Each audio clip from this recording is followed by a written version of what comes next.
Sejam bem-vindos a mais um episódio do MMDcast. Meu nome é Raquel, eu sou sócia da MMD Advogados, mãe da Laura, e estamos aqui hoje com o meu sócio Patrick, o Vandair e o Valdemar, para falar um pouco sobre planejamento estratégico, inovação e governança. É isso aí, Raquel, obrigado. Sou o Patrick, sou advogado, sócio da MMD Advogados, marido da Alessandra, pai da Ana Letícia e do Luca, tesoureiro do Jaraguá Futsal. Importante, né? Importante. E hoje a gente está com dois amigos, eu posso falar, dois amigos, o Valdemar e o Vandair.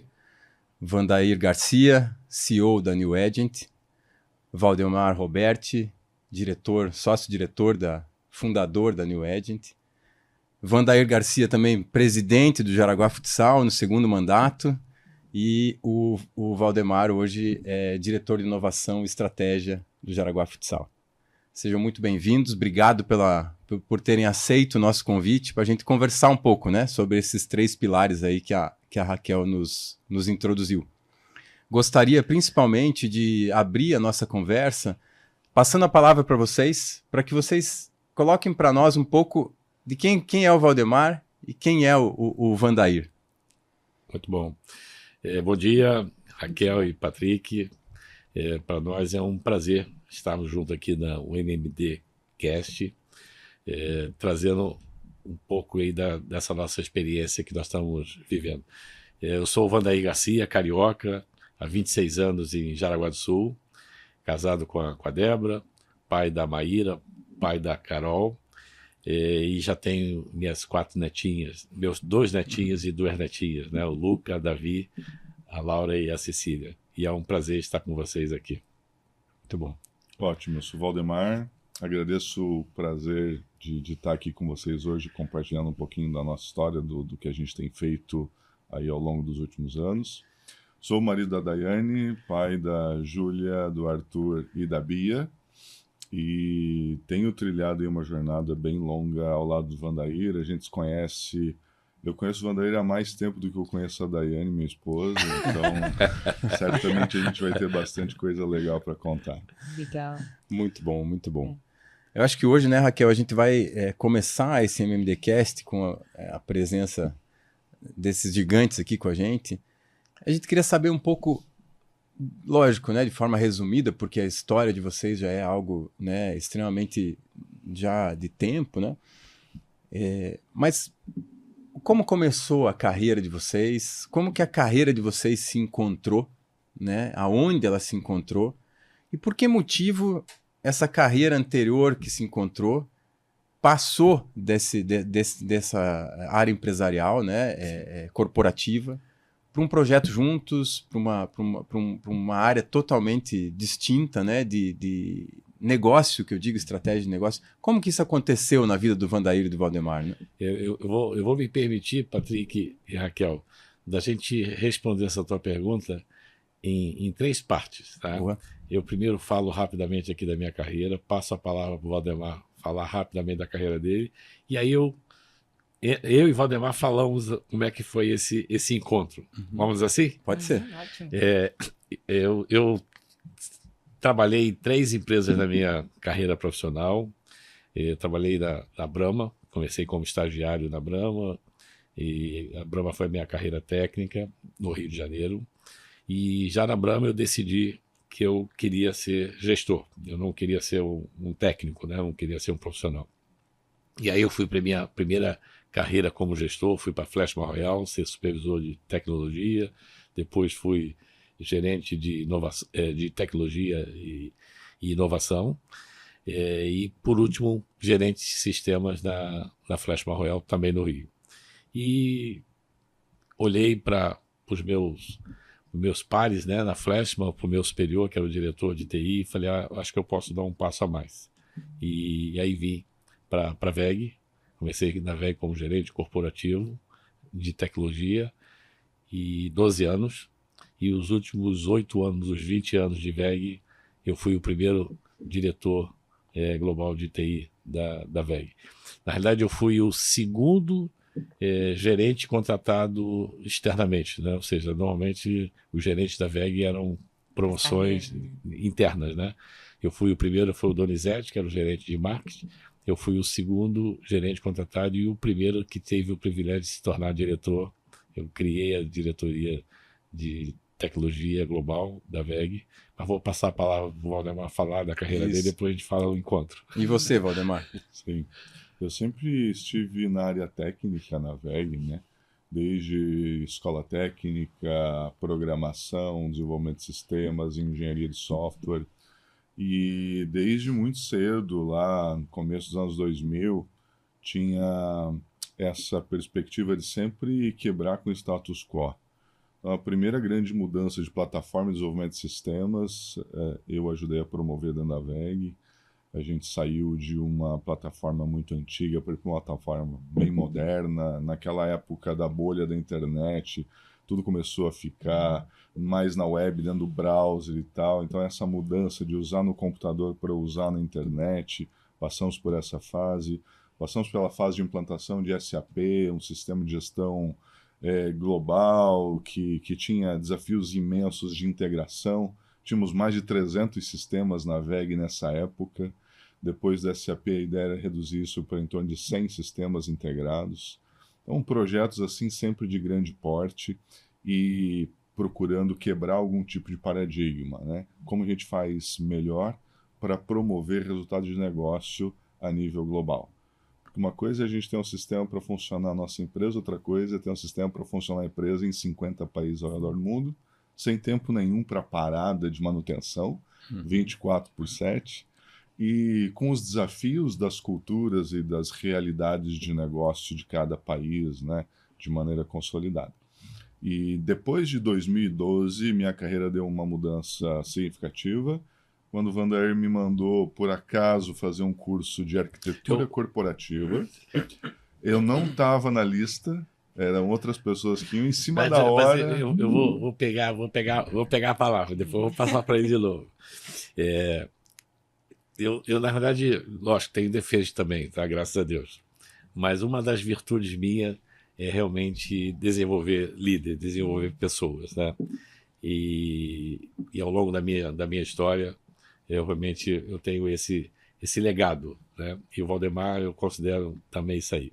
E como é que foi essa história, tá? Eu já estava já há um tempo na WEG e eu sempre conversava com a minha equipe. O Valdemar era programador na época, né? E quando ele ia na minha sala, em reuniões, eu observava nele uma coisa diferente. Fazia perguntas difíceis, entendeu? Questionava coisas, status quo. E eu tinha ele como uma pessoa, falei, esse cara é diferenciado. Mas vamos lá, né? E aí ele comentou essa questão de fazer sistema de forma diferente.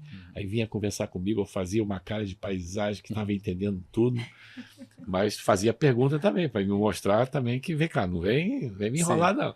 Sim. Então, assim, eu tinha né, o Valdemar como uma pessoa diferenciada. E eu estava incomodado na WEG, porque não é fácil, né, você cuidar da TI de uma empresa global, né? A gente já chegou com um desafio muito grande, né? Eu, por exemplo, na Flashman, eu era subsidiária, né? Eu era uma filial de uma empresa americana. E a gente chega aqui para tomar conta, né? Para ser quem dita, né, as políticas, né? E as regras globais da TI da WEG. E a gente estava conduzindo projetos importantes, mas eu considerava que a gente tinha uma lista de projetos. E eu falei, pô, isso não para em pé. A gente não está conversando com a estratégia da empresa de uma forma realmente que uma coisa enxerga a outra. E aí, estudando, essa é uma característica que nos une. Somos estudiosos por natureza, somos realmente leitores vorazes de livro. E aí eu fui ler um livro e descobri uma coisa chamada arquitetura corporativa. E aí fui mais à frente e falei, cara, mas tem que aprender esse negócio. Isso aqui, para mim, é a solução. E aí descobri um curso em São Paulo, de uma semana. E aí eu chamei o Valdemar e falei, Valdemar, eu preciso... Como é que você está com as tuas entregas? Está devendo alguma coisa? Tem alguma pendência? Não, estou bem nas minhas entregas. Então eu preciso que você vá a São Paulo uma semana estudar esse negócio aqui, que eu não sei bem o que é, mas vai ser muito útil para a gente. Vou passar a palavra para ele agora. Então a gente foi nesse desafio aí de entender esse negócio. E quando chegar lá, eu era o único que... Eu e mais um colega, nós éramos os únicos que não eram diretores, que estavam no curso. Era tudo diretor. E era diretor de Petrobras, de Votorantim, de Vale. Chincariol, de Vale, banco. Tinha um monte de banco lá. E ok, criamos um network bacana já para começar, mas eu fui entender direito o que era esse negócio no quarto dia dos 5. Meu Deus. Imagina. E aí a gente voltou para casa, e aí foi por isso que eu digo que a transição de carreira aconteceu aí, porque no fim a arquitetura corporativa e que a gente começou a implantar depois na VEG é a disciplina que conecta a estratégia de negócio com todas as outras capacidades organizacionais, com a visão de médio e longo prazo. Então, é um pouco para lá do planejamento estratégico, né? É um pouco mais profundo. Como que eu vou desenvolver uma capacidade para atingir um mercado X? O que tudo eu preciso fazer além de ter um escritório lá? Né? Que processo eu preciso desenvolver? Que sistemas vão suportar esse processo? Que dados vão me ajudar a ser competitivo ou criar um diferencial, gerar valor para esse cliente lá? Que times eu preciso preparar? Como é que eu faço isso não cair nunca ou ter o nível de serviço que eu preciso para conseguir entrar em coisas que eu ainda não faço? E aí entra por desenhar modelo de negócio, criar cadeia de valor e entender o cliente de uma forma completamente diferente. Então, falando de 2012, ninguém falava dessas coisas em 2012. Sim. E aí a gente começou a evoluir a forma de fazer estratégia de TI, que mudou completamente a partir daí. A gente começou a olhar muito a estratégia de TI em função dos negócios. Nós começamos a conversar muito mais com as áreas de negócio. Trazer a TI na linguagem de negócio, entendeu? E a partir daí a minha carreira foi muito, muito ligada nisso. Quais novas capacidades de negócio nós podemos criar para que a VEG continuasse crescendo? E aí nós criamos uma área de inovação, nós criamos uma plataforma de IoT, nós evoluímos a plataforma de MES, gestão de chão de fábrica, que a gente tinha dentro de casa, com possibilidade de vir a se tornar uma plataforma para vender e ganhar dinheiro. Nós desenvolvemos um time de inteligência artificial e nós estamos criando essas capacidades organizacionais novas. Não é criar time, é criar uma capacidade organizacional e fortalecendo coisas para que a empresa pudesse atuar em negócios novos e diferentes, né? E aí para frente a história é onde eu e o Vander se encontramos na consultoria. E é muito interessante isso que o Valdemar comentou, porque o que acontece? Também nessa minha linha de pesquisa, né? Eu comecei a olhar o que algumas empresas estavam fazendo num negócio chamado Indústria 4.0. E aí comecei a olhar e falei, caramba, tem umas competências, uns conhecimentos que a gente não sabe nem o que é isso, né? Eu falei, não, essa é sempre a minha preocupação, que a TI, se a TI espera a empresa pedir, a gente já chega atrasado, né? Porque a empresa já chega no ponto da necessidade e aí fica uma distância da necessidade e a prontidão da entrega, né? Então eu procurava sempre antever e colocar com que as minhas pessoas, né, o meu time, também fizesse essa antevisão. E aí o que aconteceu? Eu não tinha como chegar para o meu chefe, né? Meu chefe era o CFO da empresa, cuida do cofre, né? Olha, eu preciso criar uma equipe para estudar um negócio que eu não sei o que é e também não sei o que vai ser útil para a gente, mas que a gente tem que conhecer, não teria a menor condição de receber.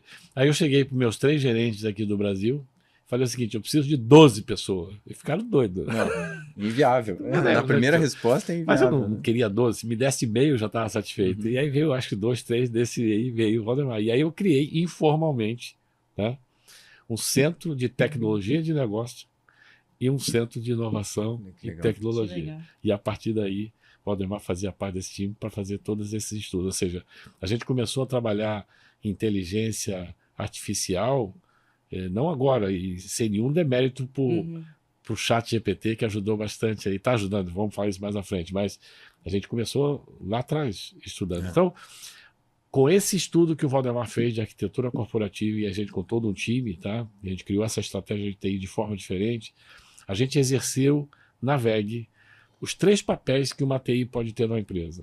Nós éramos uma TI operacional, que cuidava de tudo global, data center global, sistema global, rede global.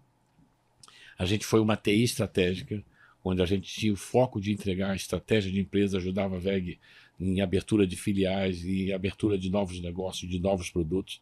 E nós também fomos uma TI transformacional. Os pilares do que é hoje uma unidade de negócio da VEG, chamada VEG Digital, nasceu na TI. A gente tem muito orgulho que nasceu nesse time, nasceu na TI, desse time que o Valdemar fazia parte. Que legal. Não, muito bom, parabéns, né? É sempre uma história muito inspiradora. E aí surgiu a New Agent, né? Um tripé, né, Raquel, que a gente já conhece, né? Que é o planejamento estratégico. Cultura de inovação e governança corporativa. É isso. E aí tem uma história, eu tenho que, o Valdemar sempre me controla isso aí, daí tu é falador, daí você fala, eu sou mais, mas essa é a nossa vida, a gente briga também assim. Mas deixa eu contar essa história. São as diferenças que atraem e criam sinergia, né? Aí eu saí nos negócios. Poxa vida, dei o meu melhor, cara. Fiz um PowerPoint que eu fiquei orgulhoso do meu PowerPoint. orgulhoso. Lógico que eu não fiz, pedi alguém para fazer, mas pedi com qualidade. E mandei para 4 pessoas na VEG. 3 me responderam de bate-pronto. Manda aí, parabéns, muito bom. E um quarto não respondia. E o agoniado, que era o mais crítico deles, né? E não me respondia.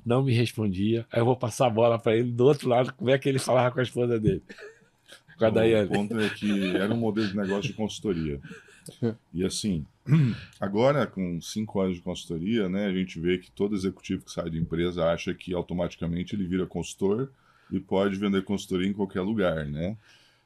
Ou ser conselheiro e fui executivo, automaticamente virei conselheiro. Isso é uma bobagem tremenda. Mas o Vanderlei estava nesse ponto da bobagem, né? Ele montou um modelo de negócio de consultoria num PowerPoint que parecia aqueles planos de aula que pedagogo escreve, né? Pedagogo escrevendo um plano de aula de engenharia de software, né? E eu me deparei com isso, já dei aula há muito tempo. E assim, não fecha ré com cré. Mas eu não queria dizer para ele, pô, esse plano tá umas graças. Não tá legal isso. Ele sabe que não bastaria isso. Aí minha esposa, pô, eu comentei com ela, o Vanderlei tá fazendo bobagem aqui e tal. Não tá no caminho, né? Vai gastar dinheiro e não vai fazer nada de bom aí. Aí ela, tá, mas tu não pode ajudar? Eu falei, até posso, mas eu tô ao pé da vida com esse negócio aqui, não tenho tempo para responder.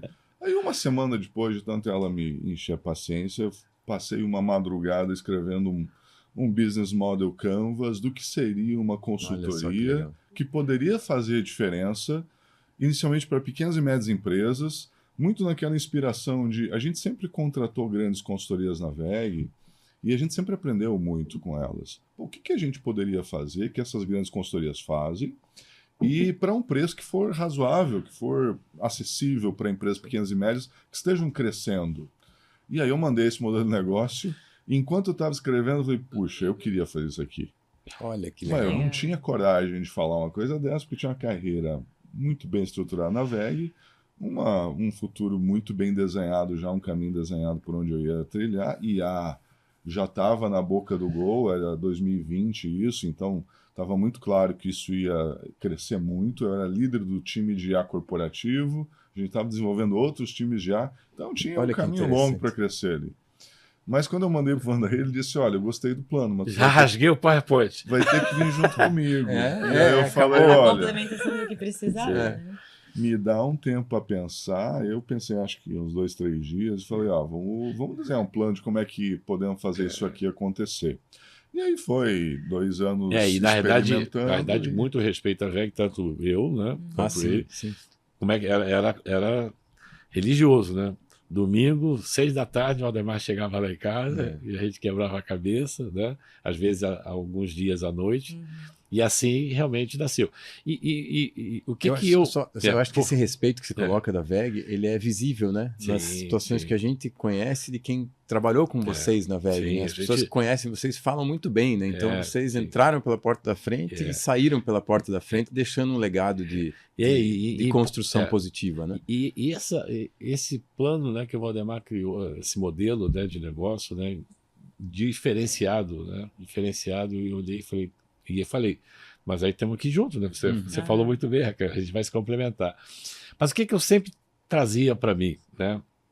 Só fala minha, tá? Não estou aqui falando em nome da VEG, mas que para mim muito do sucesso da VEG ele é explicado porque a VEG busca a excelência e a sinergia de 3 pilares, né? Que é estratégia, gestão, né? Execução e governança. E o modelo de gestão, né, que o Valdemar apresentava, para mim, ele conversava explicitamente com isso, né, a gente trazer conhecimentos e práticas de grande consultoria para esse alvo de empresa que a gente queria executar. E aí tem um detalhe interessante, né? Eu tive a oportunidade de início, eu me aposentei em março de 2019, em 2020, é isso que você falou, a gente entra pela porta da frente e sai pela porta da frente. Eu tive 2 encontros que para mim foram muito bacanas, tá? Isso lá em janeiro de 2020. Eu tive um encontro com o Harry, né? E aí estou na sala do Harry e o Harry me chama, pede a secretária dele, a Lani, traz aquele modelo da VEG Digital, tá? E ele mostra para mim, olha aqui, Vanei, aquele início que vocês tiveram, a gente agora evoluiu, olha aqui, ó, isso aqui vai ser a VEG Digital. E aí ele falou, e me deu aqui, ó, tu vai estar na tua consultoria, usa isso aqui. Eu falei, pô, mas vou usar aqui VEG? Não, você ajudou a construir isso aí. Leva isso aí e tá aqui o que a gente vai fazer da VEG. Né? Isso para mim me deu um orgulho muito grande. E a outra foi com o Décio, né? Eu tive com o Décio e o Sérgio, né? E os dois me falaram, né? Andaí, tu não vai me inventar de ter sócio, né? Sozinho, cara, vai sozinho. E essa eu tive que desobedecer o meu grande chefe, meu grande guru, e estou muito feliz de ter, de não ter seguido o conselho dele, que é uma pessoa que eu sempre ouço, né? Tenho a oportunidade, eu tenho esse privilégio, já fui funcionário do Décio, hoje eu tenho o Décio e um amigo, né? E realmente era tão forte a forma como o Valdemar desenvolveu, que eu falei, não, vamos em frente, vamos em frente. E aí deu no que deu. E é interessante porque a gente já se conhece há um bom tempo, né? E a personalidade de cada um é muito diferente, né? Mas essa complementação de um e de outro parece que é o que precisa, né? Para o negócio caminhar com muito sucesso, né? E antes da gente entrar no tema de planejamento estratégico mesmo, né? Eu tenho uma motivação na minha profissão e conversas sempre com a Raquel, a gente tem uma motivação. A gente entende que exercer a nossa profissão, ela tem que agregar algo de positivo para os nossos clientes de alguma forma, ou para as pessoas que estão sendo atendidas por nós, né? Isso foi uma das motivações de vocês? Por exemplo, vocês estavam numa organização gigantesca, né, que é uma das maiores do mundo, né, hoje, no Brasil, acho que o 3º faturamento, alguma coisa assim, né? Terceira empresa em termos de valor. Terceira empresa em termos de valor, isso mesmo. Isso. E com uma carreira consolidada, como você falou, né, Valdemar, com perspectiva para frente. E daqui a pouco vocês saem... Existe um pouco disso também nessa ideia, né, nesse sonho, somar de uma forma que a gente possa agregar mais pessoas e mais empresas, porque quando você está numa grande, você está só ali, né? E daqui a pouco você sai daquilo e fala assim, o que eu posso fazer de forma mais ampla para ajudar no mercado, para ajudar as pessoas? Teve isso também? E é bem interessante você estar falando de novo diferenças, né? Eu e o Valdemar em situações diferentes. Eu me aposentando da carreira executiva, né? Entendendo que o meu ciclo da VEG estava se encerrando, né? Muito orgulhoso de tudo que eu fiz com a minha equipe, né, na VEG. Então, estava encerrando esse ciclo. Aí eu mando um PowerPoint não despretensioso, eu queria a crítica do Valdemar, né? E aí era outra situação, né? Valdemar numa carreira muito bacana, em ascensão, vir junto comigo. A Débora, né? Sempre comigo. Aí olha o que você vai fazer. E, lógico que é sempre uma tomada de risco, tá? Mas a nossa certeza de gerar esse diferencial era tão grande, que valia a pena, que a gente realmente... E aí, não é nem o Valdemar, eu brinco com relação a ele. A gente experimentou, né? Essa foi uma outra coisa, né? O Alidor também, que é uma pessoa que foi quem me trouxe para a VEG. Alidor é um amigo, tá? Alidor Líderes. E o Alidor falou para mim o seguinte, Vandaí, experimenta, começa devagar, né? E esse experimento começou ao contrário, né? O Valdemar ainda na VEG, nos nossos encontros aos domingos, e eu nos clientes, né? A gente experimentou com 2 clientes, né? foi quase que junto, né? Menegote, né? O grupo Menegote com a Pauline e a Pamplona Alimentos, tá? Foram duas empresas próximas. E aí a gente sentava, discutia, montava o roteiro do trabalho e eu ia lá executar. E aí, no auge da pandemia, no início da pandemia, nós estávamos no terceiro cliente. Eu estava em São Paulo, o nosso terceiro cliente foi Eugin de São Paulo, Grupo Eugin. E, inclusive, na segunda-feira foi decretado o lockdown. Mas em resumo, né? E esse foi um outro presente da New Age, tá? Um outro troféu da New Age. Pandemia, crise absurda, nenhum dos três cancelou o nosso contrato. Que espetáculo. Nenhum dos três. Todos os três mantiveram. Nós tivemos que fazer adequações, mas as três empresas se mantiveram com a gente no auge da crise, né? Então esse foi o... E aí o que acontece? Mas quando o Valdemar chegou, deu um boom na VEG. Ele saiu me demitindo dos clientes. Eu estava na Eletropol, a gente já tinha cliente aí. O Valdemar veio, aí o Valdemar foi para a Eletropol, e assim foi. E a gente realmente foi ou seja, a gente realizou aquela ideia do business plan que a gente definiu, a gente saiu realizando porque era diferencial mesmo. A gente sempre com a ideia de essa estratégia tem que ser colocada em execução. O Valdemar que usava isso e a gente passou a usar isso na New Age como um todo. O que eu faço com isso na segunda-feira? Isso. O que eu faço com isso na segunda-feira? Né? É trazer para a empresa o que é a prática, né? Porque uma coisa é o plano das ideias. Eu lembro muito do Valdemar falando isso no escritório. Sim. Tem que sair do plano das ideias. O que vocês vão fazer, né? Qual é a prática para implementar de fato?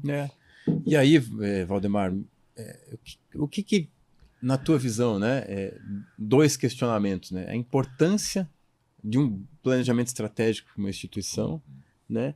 E se essa sistemática de aplicar um planejamento estratégico, ela é estática ou ela precisa e necessita de um dinamismo, né? Como é que é a tua visão frente a isso? Então, muito boa essa questão, Patrick, porque a gente tem uma visão de plano estratégico do que a gente aprendeu na faculdade, né?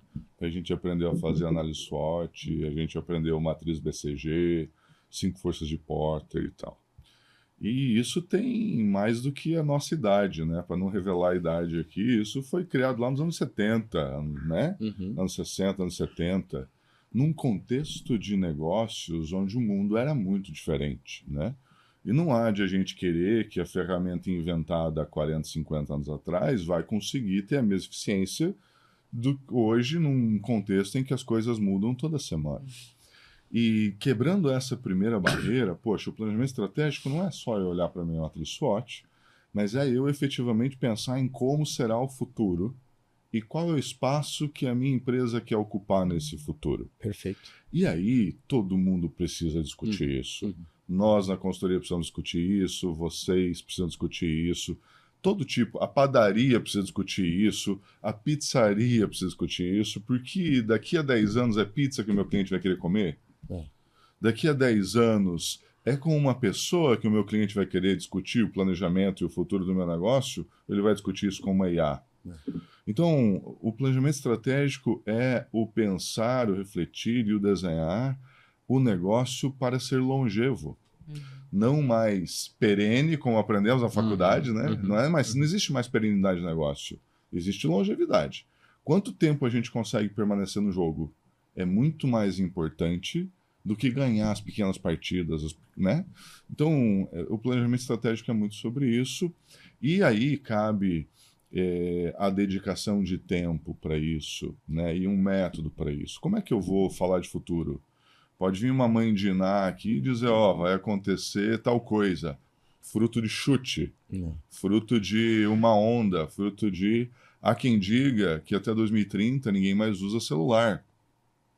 Tá, mas baseado no quê? Se isso é fundamentado em pesquisa, em estudo e realmente projeção de o que vai acontecer no futuro, tudo bem. Agora, se isso é um chute, não serve de nada. E nós somos muito acostumados a chutar as coisas. Nós, seres humanos, somos naturalmente preguiçosos e naturalmente a gente procura os caminhos mais curtos. Então o método para isso é um estudo sistemático das variáveis que influenciam no meu negócio e de como essas variáveis vão mudar no futuro que eu consigo observar e como eu me posiciono para esse futuro. E aí vem um trabalho de novo da dupla, né?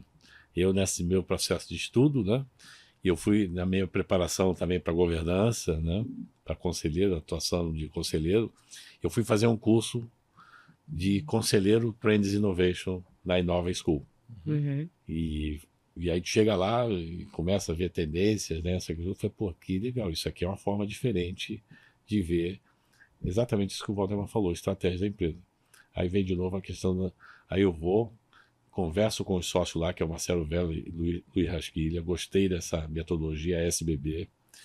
E eu falei, não, vamos trazer isso para a New Age.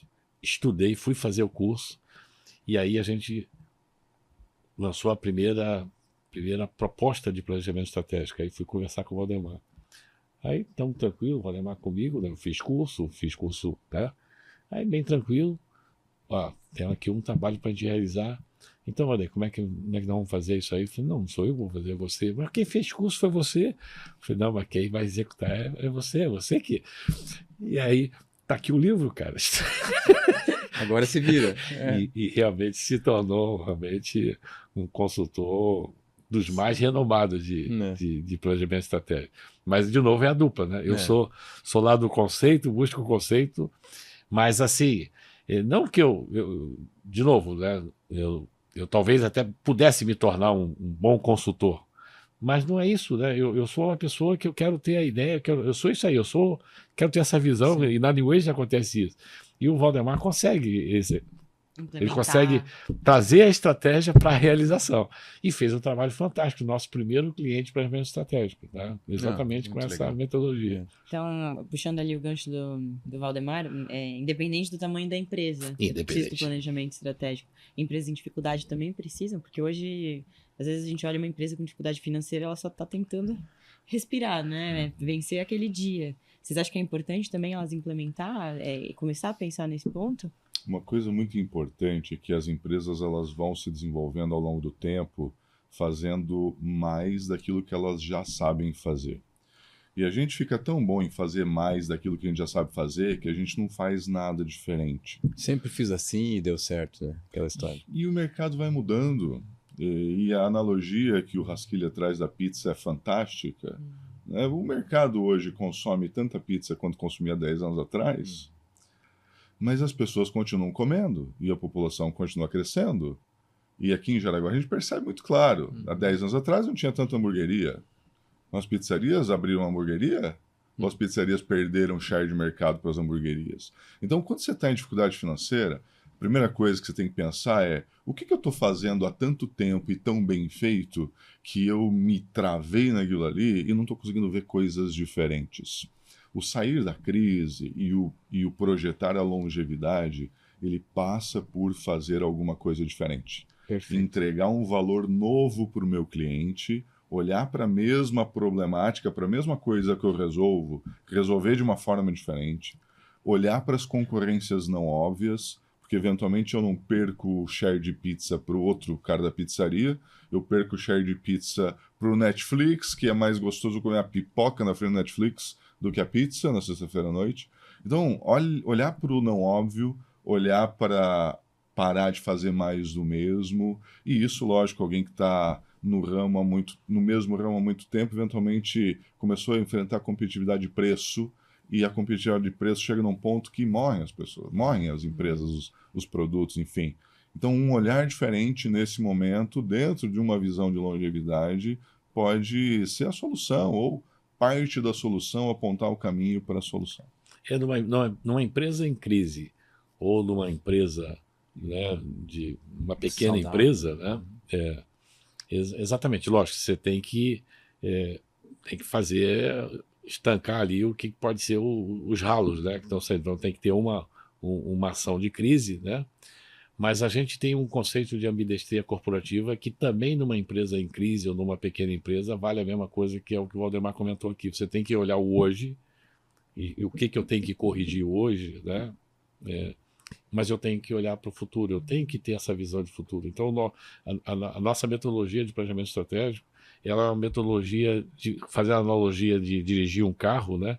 Ela é orientada para o para-brisa, né? Ou seja, lá na frente eu tenho uma curva, eu tenho uma reta longínqua, o que eu tenho, né? O que eu tenho, o que eu posso esperar lá à frente.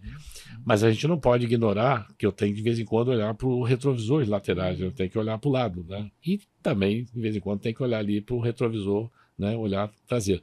Mas o foco tem que ser olhar para frente, ou seja, eu estou deste ponto A, vou para o ponto B. Então tem que dirigir certo aqui, né? Eu tenho que estar segurando o volante aqui hoje, né? Eu tenho que fazer certo e tem que ir naquela direção que é o meu destino, entendeu? Então, a gente traz alguns conceitos nessa forma da gente agir, né? A gente une aqueles 3 pilares que eu falei, né? Que explica muito o sucesso da WEG, que é estratégia, gestão e a governança, né? E aqui também a gente traz, ou seja, estratégia, a gente faz um plano estratégico prospectivo, né? Ou seja, a gente define, né? A gente estuda cenário, a gente estuda a tendência, né? A questão da gestão, da execução, então a gente trabalha na cultura de inovação, cultura de execução estratégica, entendeu? Eu até entrar nesse ponto, né? Eu acho que os exemplos são sempre bons, né? Sim. E eu costumo usar um exemplo de empresa em crise, que é o paraquedista que saltou do avião, está na queda livre, abre o paraquedas principal e ele não funciona. Não vai. Então ele tem 2 opções. Ou ele se acalma e parte para o reserva, ou ele vai cair no chão e vai acabar, né, a trajetória dele. Então a empresa em crise me parece que às vezes o empresário se perde nesse momento de preciso me concentrar em abrir o meu paraquedas reserva, né? E aí ele não consegue fazer essa concentração e acaba cada vez mais indo pro caminho de queda, né? Sim. E evidente, né, que olhar para o futuro, às vezes não, né? Muitas empresas têm resistência e me parece que um outro tripé da New Agent, que é a cultura de inovação, me parece que pode ajudar esse empresário, essa organização a sair um pouco desse operacional do já faço isso há muito tempo e não vou mudar o que eu já estou há 30 anos fazendo e se desafiar a entrar nesse ramo. E foi o que você começou a falar, né, Wander? Como iniciar uma cultura de inovação numa organização? Qual que seria o primeiro ingrediente que vocês recomendam para que isso possa iniciar dentro de uma empresa? Passar a palavra para o Valdemar, mas queria comentar, ou seja, um dos primeiros clientes nossos, né, era uma situação dessa, ou seja, o CEO da empresa, né, nos procurou e falando assim, poxa, estou ouvindo muito falar dessa questão de inovação, né, e vejo do lado ali a grama do vizinho mais verde, né, certo. E a gente foi, né, trazendo, né, ou seja, ritos, né, governança de inovação, práticas, que é como o Valdemar falou, não é centavos numa mesa e ter ideias mirabolantes. Às vezes esse exercício também pode fazer parte, mas você tem que criar realmente um movimento, um círculo virtuoso da empresa, que você tem que trabalhar as lideranças, você tem que trabalhar as pessoas, você tem que criar rituais que podem ser fóruns, né, de inovação, fóruns de discussão, e você tem que criar ferramentas, né? Ferramenta pode ser laboratórios, criar um laboratório, ter envolvimento com hubs, ou seja, tem uma série de coisas que você tem que fazer e que não é simplesmente contar com pessoas brilhantes que vão ter ideias brilhantes. Você tem que criar realmente um movimento que vai crescendo, que vai evoluindo e daqui a pouco isso fica no DNA da empresa, né? Aculturar aos poucos, né? Exatamente. Tem gente que às vezes puxa o tema estratégia e não sabe definir estratégia, né? Então ajudamos a definir junto aqui. Quando a gente vai olhar para a inovação, a gente tem que ter o olhar estratégico de inovação. Perfeito. E o que é o olhar estratégico? É aonde eu quero chegar com isso. Então, estratégia, no fim das contas, é aonde eu quero chegar com isso. Então, se eu vou iniciar um movimento de inovação, primeira coisa é onde eu quero chegar com isso. Excelente. É o objetivo, é os porquês, e não tem objetivo certo e objetivo errado. Temos clientes nossos ou temos empresa aqui na nossa região que investe em inovação para marketing. Tem empresa na nossa região que investe em inovação para inventar coisas que não sabe para que vai aplicar ainda. Tem empresas na nossa região que investem em inovação para criar diferencial competitivo. Tem empresas que investem para gerar receita nova. Então, isso precisa ficar muito claro no começo, porque a partir daí você vai conseguir desenhar o que você precisa desenhar. Com um monte de coisa que o Wanderley comentou aqui, que dá para fazer muita coisa. Mas na ânsia de fazer, a gente acaba de esquecer o porquê eu estou fazendo, né? Então, se você começa pelo porquê, você já tem uma trilha que você sabe até medir se você está evoluindo ou não. Tem um cliente nosso que queria implantar inteligência artificial. E aí a gente deu 2 passos para trás, beleza, vamos primeiro entender o que é esse bicho, aí vamos entender o que a gente quer resolver com isso, por que a gente quer esse troço, e daí vamos criar um roadmap aqui. E aí a gente fala a palavra roadmap, todo mundo, isso aqui... Não, simples, 3 projetos. E não sabíamos como que era a melhor forma de fazer para o contexto daquela empresa. Aí um projeto a gente tocou com uma grande empresa. Contratamos um grande contrato e tal, um monte de gente trabalhando, um AUE numa área da empresa, mapeia processo, identifica gargalo, bota algoritmo, não sei o quê. Uma linha de ação. E vamos medir resultado. Outra linha de ação. Poxa, vamos contratar um instituto de pesquisa para trabalhar em cima disso, via verba de fomento do governo, um problema bem específico, e vamos experimentar isso aqui. E uma terceira linha de experimentação, vamos criar um time interno, part-time, para estudar e desdobrar alguma coisinha para ver qual modelo funciona melhor para dentro dessa empresa. Porque inovação tem muito de experimentar. Se você sabe onde você quer chegar, você pode fazer vários experimentos, testar rápido, de preferência gastando pouco, avaliar aquilo que dá certo e investir mais naquilo que está dando certo. E investir menos naquilo que deu errado, experimentar outras coisas. Então, mais ou menos por aí a gente começa com um horizonte bom de dar resultado. Porque tem muita gente também que fala que inovação é caro, inovação não dá ROI, inovação... Eu já vi um monte de gente gastar dinheiro com isso. Ganha prêmio, mas quando chega lá no DRE, na última linha, não ajuda em nada. Não aparece. Não aparece. Se não sabe aonde quer chegar, pode fazer um monte de coisa diferente e nada disso pode dar resultado. Mas se você desenhar isso direitinho, é muito pouco provável que alguma daquelas coisas não dê resultado. E tem assim algumas sementes importantes, né? Para conectar por isso que a gente chama de cultura, né? De inovação, ou seja, da segurança psicológica, ou seja, para as pessoas, né, poderem ter a atuação, a questão de errar, né, ou seja, errar não é você agora comecei até uma coisa é negligência e outra coisa é erro, né? Erro é você estar no objetivo de fazer alguma coisa e eventualmente erra. Então, ok, vamos fazer as correções, vamos aprender com esse erro. Então, assim, outra semente é você criar um ambiente que as pessoas possam perguntar, que as pessoas possam se questionar e, de certa forma, poder errar, mas errar de forma orientada em busca daquela estratégia, daquele... O que é inovação para mim, né, como o Waldemar falou, e quais são as diretrizes estratégicas que a gente vai estabelecer para essa inovação. E aí você vai fazendo pequenos, né? Começa pequeno, pensando grande, né? E aí a coisa vai lá. Eu acho sempre, né, Raquel, a gente comenta às vezes que o trazer inovação, ele às vezes conflita com o orçamento, quanto você vai gastar, se isso já está passando do valor, e me parece que a gente tem que se preocupar um pouco mais com disponibilizar um tempo para isso e efetivamente se dedicar a isso, do que só olhar a linha da despesa, né? Porque daí a pressão é muito grande para quem está tentando acelerar algo que não funciona dessa forma, né, Waldemar? Ele tem um time, né, de desenvolvimento, né?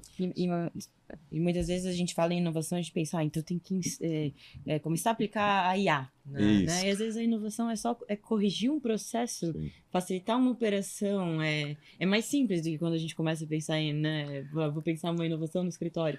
Não vai mais existir advogado, a IA vai fazer processo, mas será que é isso? Mas, Raquel, aproveitando que você está falando, né? O Waldemar falou, às vezes você entra com inovação na onda, né?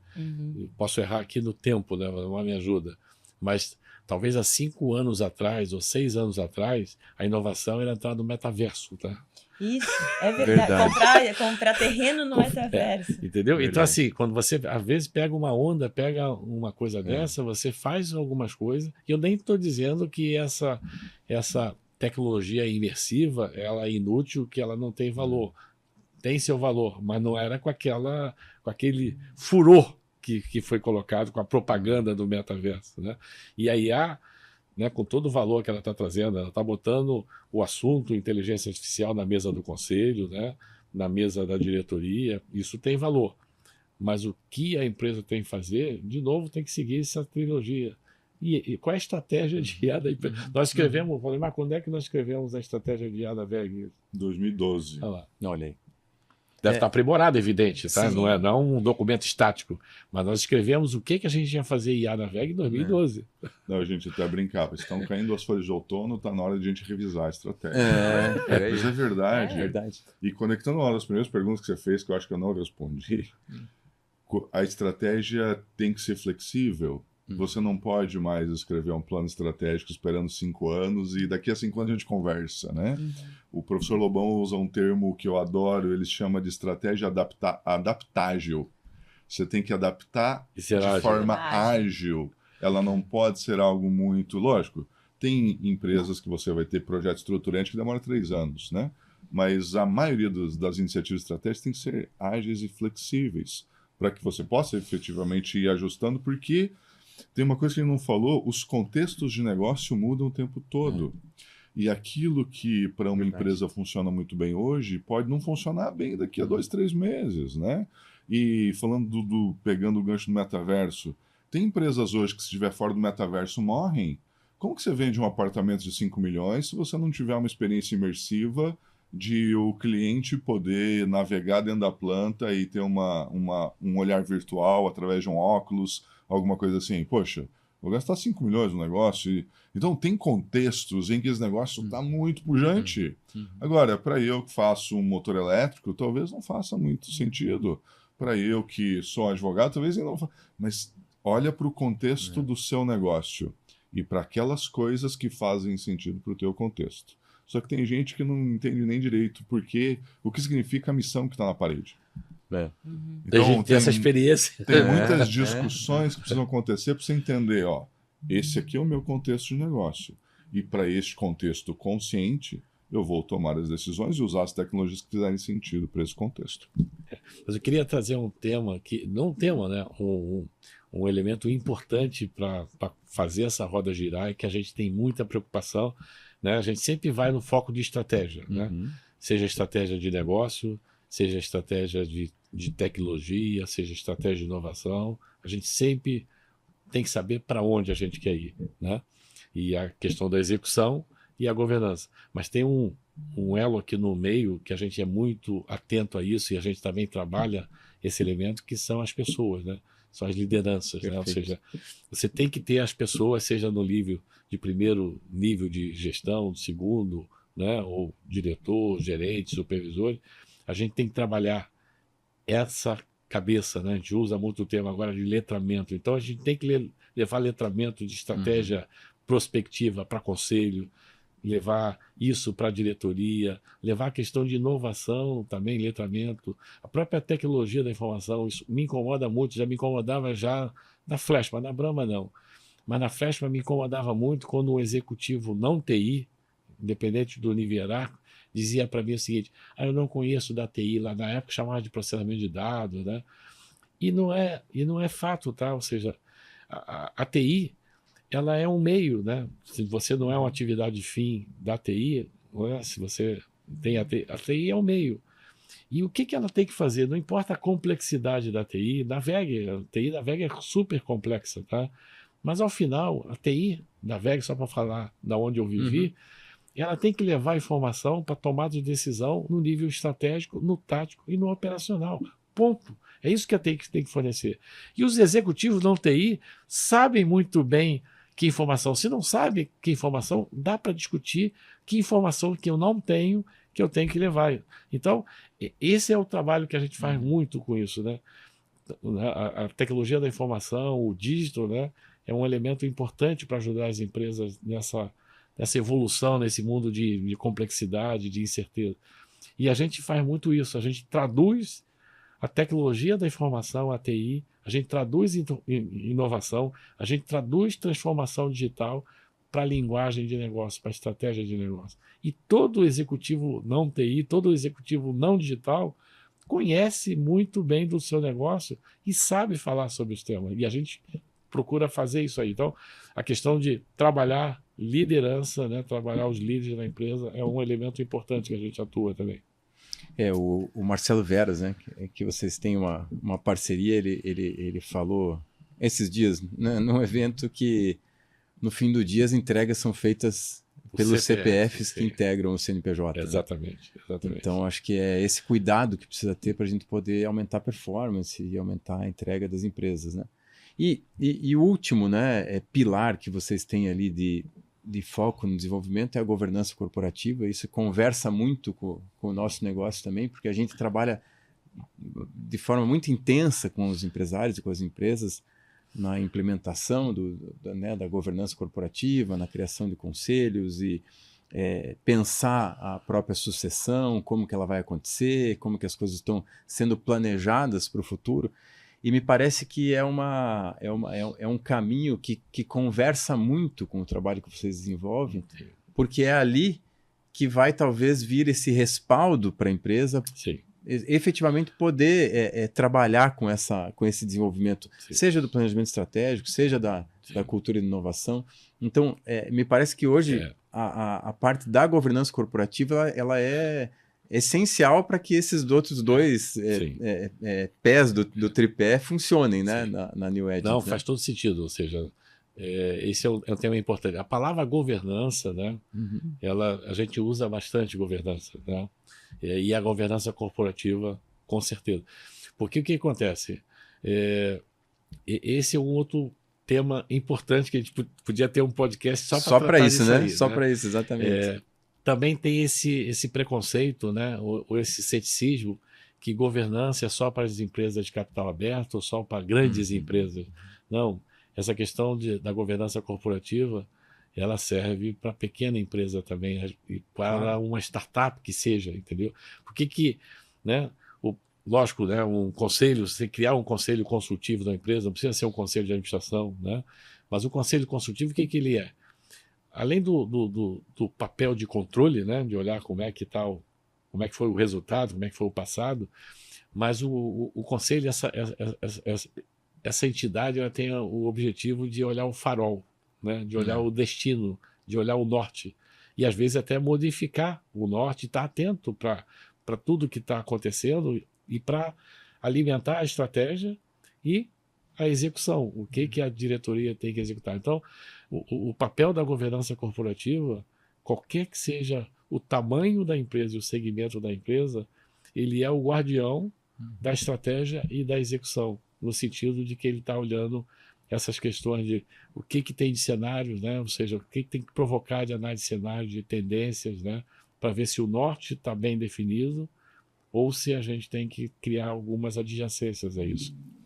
E é interessante que às vezes as pessoas, os empresários, podem criar uma imagem ruim da perspectiva conselho ou da perspectiva governança pelas experiências de algumas metodologias que tem no mercado que também foram inventadas há muito tempo atrás e talvez não caiba mais. Quando você tem um conselho onde as pessoas estão agindo como executivos, não é o papel, né? Falamos antes aqui sobre um diretor de empresa que sai da empresa e acha que automaticamente vai o conselheiro. Não funciona. Ele vai interferir em coisas que talvez não vai ajudar na longevidade do negócio. Ele está preocupado talvez com o resultado.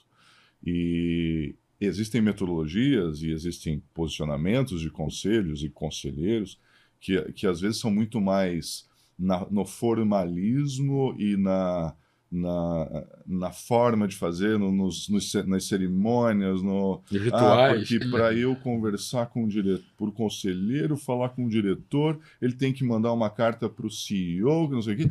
E no fim das contas, na dinâmica de mercado que a gente tem hoje, a gente precisa muito de um conselheiro que esteja atento às coisas que estão acontecendo.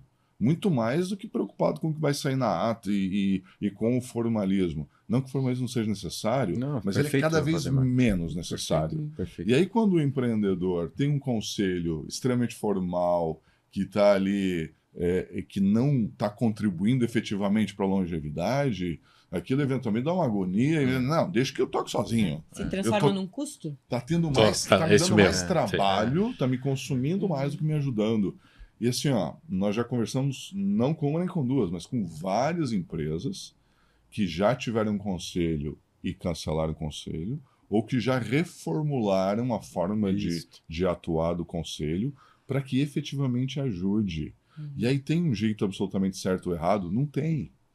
Depende da situação. Isso aí. Vai ter empresa em que o conselho precisa ser mais atuante. Vai ter empresa que o conselheiro precisa eventualmente estar buscando negócio. A gente fez uma experiência bem interessante na Agricopel. A gente se provocou no conselho de cada conselheiro ir com um representante visitar alguns clientes. Olha que interessante. E para eu que não entendo do negócio, né, da venda, foi riquíssimo. Não significa que eu vou ajudar o representante a vender, mas eu estou lá para ouvir a perspectiva do cliente lá no campo e trazer essa perspectiva para a mesa do conselho. Longevidade hoje, 2025, é sobre isso. É sobre o que importa para o cliente e como eu construo cada vez mais isso para que eu faça isso por um longo tempo. Como trazer valor. Exatamente. Né? E aqui vem uma palavra, né, que até no nosso segundo café, o Marcelo Velas trouxe, né, que é a gente ter a humildade, né, de estar aprendendo sempre. Né? Eu, na minha história, né, chegar diretor global de TI da WEG, né, para mim foi um motivo de muito orgulho, mas eu estou aprendendo sempre. Né? E eu quero comentar sobre essa questão de governança. Né? Eu estou fazendo uma mentoria onde eu sou o mentorado, tá? De governança, com o Marcos Leandro, uma pessoa que eu admiro bastante. Ele tem uma metodologia muito bacana de governança, de dinâmica de conselho. Né?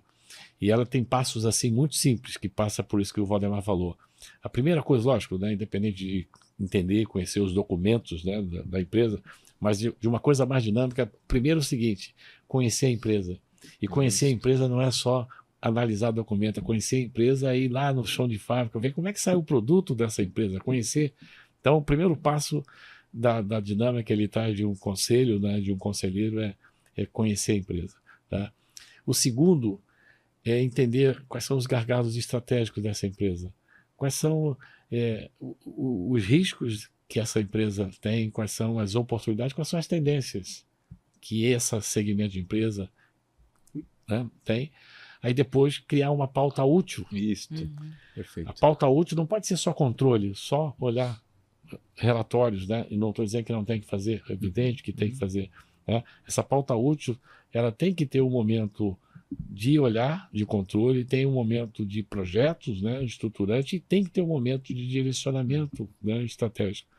E o direcionamento estratégico, é esse papel nosso, o conselho de guardião. Então, ele é uma pessoa muito experiente em conselho, tem mais de 20 anos de atuação em conselho, né? E eu até vou falar uma coisa aqui perigosa, mas assim, a gente tem conselheiros, né,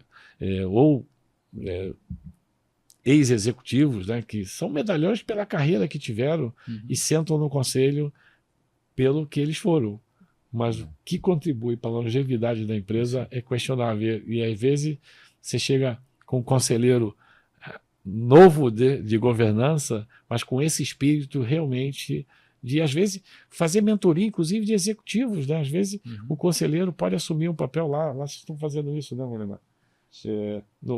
Mas tem empresas que o conselho, né, o conselheiro pode ser um mentor de alguns executivos pela experiência, mas não é para chegar lá para interferir na operação, na gestão, é para com a experiência, ou seja, de novo, funciona para toda empresa? Não, é pelo contexto.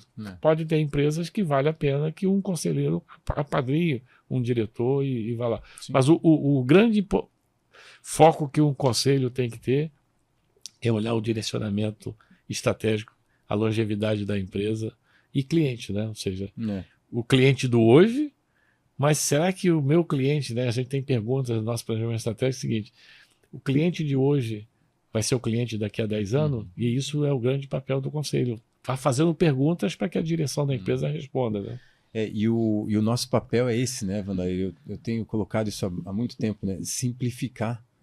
A gente tem que simplificar esse tipo Muito de importante situação, né? Muito importante. Eu enfrentei uma situação de simplificação na carreira quando começou a Lei Geral de Proteção de Dados no Brasil, né? Que veio como um monstro de 200 chifres e soltando fogo pelas ventas Sim. e querendo destruir todo mundo e projetos gigantescos e caros, e daqui a pouco... Mas é tudo isso mesmo? A gente pode simplificar a visualização sobre isso, né? Sim. E eu entendo que o conselho hoje, ele também às vezes tem algumas situações que acabam criando muita polpa desnecessária para que isso se torne realidade. Então, eu costumo dizer, tem que começar. É isso aí. De forma simples, tem que começar. Nem que seja o dono, a esposa, né? Ou a esposa e o marido, né? Que seja a dona, não importa, né? E os filhos, e talvez um contador, alguém que esteja junto na empresa, que vai começar a discutir. Exatamente isso, é corretíssimo. E fazer perguntas, né? Exatamente. Perguntas de longevidade. Exatamente. Perguntas que levem a buscar resposta para a longevidade, entendeu? Simples assim. Inclusive, era uma das perguntas que eu ia fazer. Hoje, se uma empresa quiser começar, como que ela começa a planejar? Eu quero descobrir como que eu vou me ver em 2035, por exemplo, daqui a 10 anos. A gente sabe que tudo é dinâmico, né? Mas eu preciso começar. Então, qual que é o primeiro passo? Como eu sempre planejo isso? E tem aquela pergunta, né? Olha, tem uma fórmula mágica para isso? Raquel, Vocês sabem? Vocês contam para nós? Raquel, expliquem. essa pergunta é tão fácil que eu vou passar para o meu sócio responder.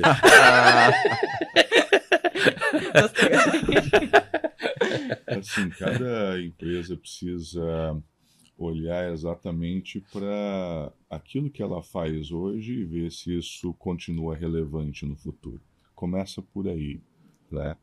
Tem um professor de Stanford que fez um trabalho com a McDonald's sobre como que o McDonald's conseguia vender mais milkshake, né? Essa história é longa, mas no fim das contas ele percebeu que não era sobre milkshake a discussão, né? A discussão é sobre o cliente, sobre a posição geográfica das lojas, sobre o que cada cliente fazia quando passava por um drive-thru em cada uma das regiões onde estavam os drive-thrus. E a Microsoft. E a McDonald's estava discutindo sabor, estava discutindo espessura, estava discutindo tamanho, estava discutindo preço, e a conversa estava longe dali.